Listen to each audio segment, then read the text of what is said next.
The next preposition is amongst. Among and amongst is used before consonant starting plural noun.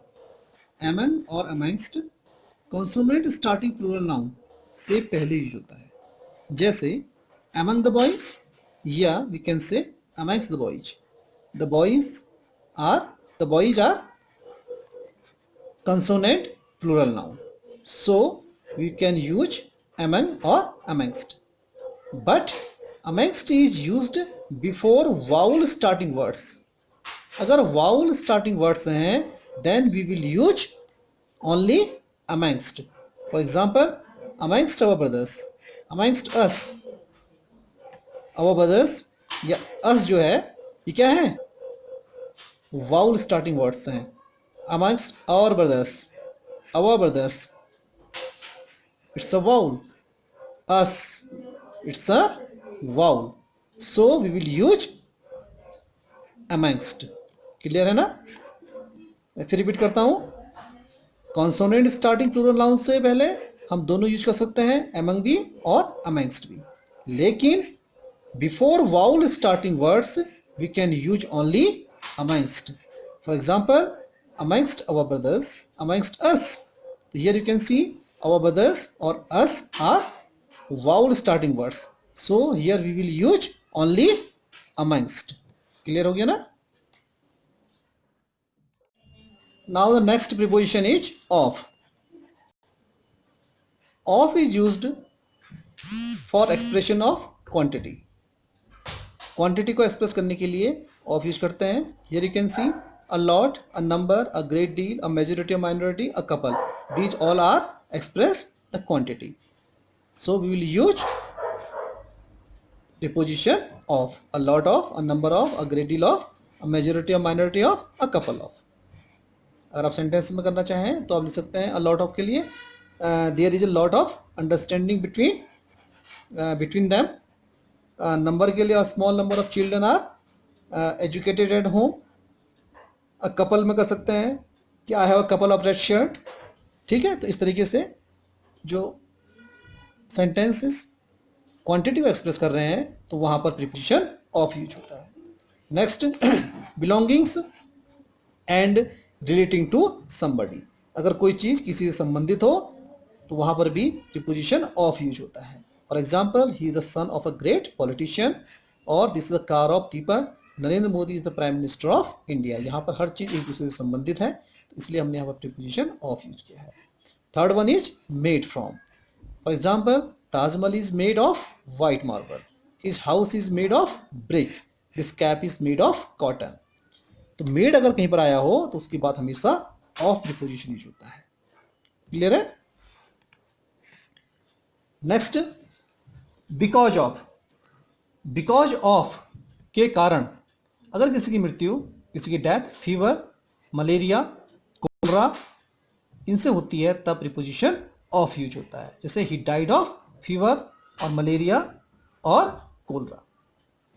He died of grief. अगर किसी की मृत्यु दुख से होती है, ग्रीफ से होती है, तब भी हम ऑफ प्रीपोजिशन यूज करते हैं. Next, amount of number. Amount और number. I drank 3 cups of juice. I drank 3 cups of juice. मैंने जूस के 3 कप पिए. तो ये अमाउंट बता रहा है ना. 3 जो है अमाउंट है. या some of the food is eatable. कुछ खाना, कुछ भोजन खाने योग्य है, ईटेबल है. सम जो है it tells the amount. So here we will use preposition of. Next, use of to. अब टू जो प्रीपोजिशन इसका यूज कहां पे होता है? Indicate the direction when we are approaching towards the target. अगर हम टारगेट की ओर जा रहे हैं, अपने लक्ष्य की ओर जा रहे हैं, then we will use preposition to. For example, he is going to school. वो अपने स्कूल जा रहा है, उसका टारगेट कहां है? स्कूल है. And he is going towards his target. तो therefore we will use preposition to. She goes to library. I sent some emails to her. I sent some emails to her. मैंने उससे कुछ emails भेजी. तो target कहाँ है? वो है I send some emails to her, उससे कुछ ईमेल्स भेजने हैं।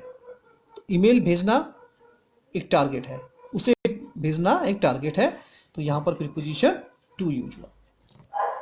To is also used to show relationship. For example, this is my answer to your question, या this book is very important to me. यहां पर देख रहे होंगे एक दूसरे का रिलेशन है। Answer, this is my answer to your question, answer question का रिलेशन है। या this book is very important to me, very important to me, book जो है वो मेरे लिए बहुत महत्वपूर्ण है। एक बीच में क्या उनका रिलेशनशिप बता रहा है। So here we can use preposition to. Next,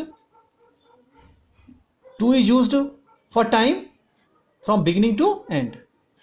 जैसे हम कहें मंडे टू फ्राइडे, यानी शुरुआत कहां से है, मंडे से, और समाप्त कहां पे हो रहा है, फ्राइडे पर हो रहा है, तो यहां पर प्रीपोजिशन टू आया है। सिमिलरली 10 AM टू 5 PM, जो चीज स्टार्ट 10 AM से हो रही है और एंड हो रही है 5 PM पे, तो ऐसी स्थिति में भी प्रीपोजिशन टू यूज होता है। And to is also used for comparison, अगर हम किसी से कोई कंपेयर करें तब भी टू यूज होता है। For example, he is junior to me, junior, senior, superior, inferior, इन सब के आगे हमेशा टू लगता है, ठीक है। या they won by 6 goals to 3, compare हुआ है 6 गोल्स का 3 गोल के साथ, तो यहां पर भी प्रीपोजिशन टू यूज हुआ है। Next, telling the time, telling the time when we refer to the number of minutes before the hour. समय बताने के लिए जब हम ये रेफर करते हैं कि आर होने में इतने मिनट अभी बचे हैं, number of minutes before the hour. For example, it is 9:45, ठीक है। या the train arrives at 9:45, it is 9:45, यानी कि अभी 10 बजने में 15 मिनट है। या the train arrives eight 5:45, train जो है वो 5:45 बजे, 5:45, ट्रेन जो है 5:45 5:45 बजे पहुंचने वाली है। तो यहां पर भी क्या है कि समय बताया गया है, टाइम बताया गया है, बट रेफर किया है कि आर होने में कितने मिनट बाकी है, ठीक है। तो ऐसी स्थिति में भी टू प्रीपोजिशन यूज किया जाता है। Next, to tell approximate number somewhere between a lower number to a higher number. अगर हम लोअर नंबर और हायर नंबर के बीच में कुछ चीज को अप्रोक्सीमेट करते हैं तो वहां पर भी टू का यूज होता है। जैसे, there are 50 to 60 students inside the classroom, classroom के अंदर 50 से 60 स्टूडेंट्स, क्लासरूम के अंदर 50 से 60 स्टूडेंट्स हैं, तो यहां पर हमने अप्रोक्सीमेट नंबर दिया। या it's cost you 500 to 600 rupees, इसकी कॉस्ट तुम्हारे लिए 500 से 600 रुपये के बीच में है। तो एक अप्रोक्सीमेट नंबर यहां पर बताने के लिए भी टू प्रीपोजिशन का यूज किया जाता है। Now the next preposition is for. For is used before indefinite और अनसर्टेन पीरियड ऑफ टाइम। अगर समय इंडेफिनिट है और अनिश्चित है तो वहां पर फॉर का यूज किया जाता है। For example, for 2 hours, for 30 minutes, for several hours, for 5 days, for 2 weeks, for 6 years, for many decades, for 2 centuries, for an hour, for a decade, for 2 seasons। यहां पर आप देख सकते हैं समय जो है वो इंडेफिनिट है, अनसर्टेन है, तो अनसर्टेन और इंडेफिनिट पीरियड ऑफ टाइम के लिए we will use for. Next, use of since. Since is used before definite period of time और पॉइंट ऑफ टाइम, यानी निश्चित समय के लिए सिंस का यूज किया जाता है। जैसे since Monday, since morning, since yesterday, since noon, since night, since January, since 1985, since autumn, since Deepavali, since sunrise. So these all are definite times. So here we will use since. Now the next preposition is of. Of is used to describe separation. Separation means होता है अलगाव, अलगाव दिखाने के लिए, अलगाव करने के लिए भी ऑफ का यूज होता है। जैसे ही पुट ऑफ हिज कोट, उसने अपना कोट उतारा, तो अलगाव हुआ ना, सेपरेशन हुआ। The old man fell off the ladder, old man ladder से गिर गया। She got off the bus, वह बस से उतरी। Keep of the grass, grass से दूर रहो। तो these all sentences show separation. So here we will use preposition of.